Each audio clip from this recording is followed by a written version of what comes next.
Mark, can you briefly explain to us the problem of female genital mutilation in Nigeria? Female genital mutilation, or FGM, is the removal of any part of the female genitalia that causes any form of injury to the girl or the woman on which the act is being practiced. And it is rooted in gender inequality because when we look at it, any pain-causing issue will have oftentimes health implications, physical, psychological, emotional, that can be short or long term. It can be immediate when there are complications, assuming that during the cutting a major blood vessel is cut. The person can bleed to death.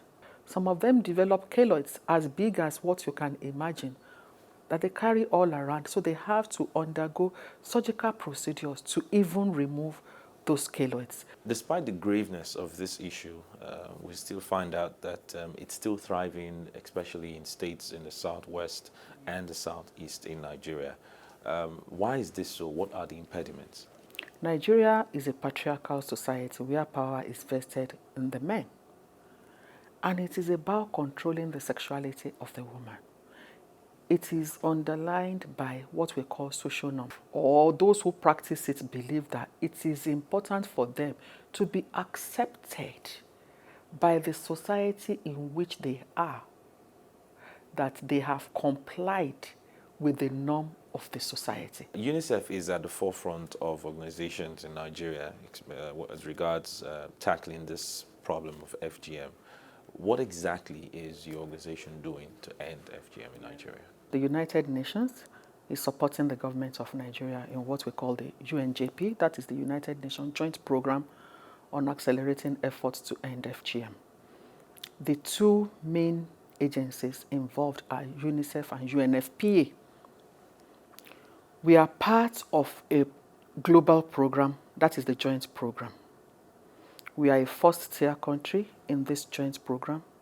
There is a global framework on ending FGM across the participating countries. This is the third phase of the program. The UNJP is focusing on 5 states in Nigeria where the prevalence is highest. And together with UNFPA as UNICEF, we go there based on our mandates.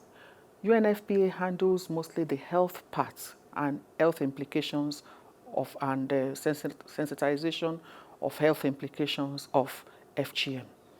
As UNICEF, we dwell mostly on the community mobilization, sensitization, with the intent of changing the underlying social norms that underlie the practice of FGM.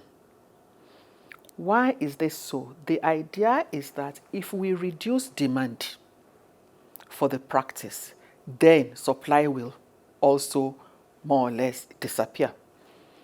When I say we reduce demand, it's like if people are no longer taking their children or their girls, their daughters for cutting, it will reduce once they become aware of the consequences of this practice. Any final thoughts on FGM? Are you optimistic? Are you positive that we'll see an end to FGM practice in Nigeria very soon, and when? So I believe that gradually as we continue, it will stop and we will achieve the result. When we continue to work towards it. But the target is 2030, and all hands being on deck, we shall greatly reduce the occurrence of FGM.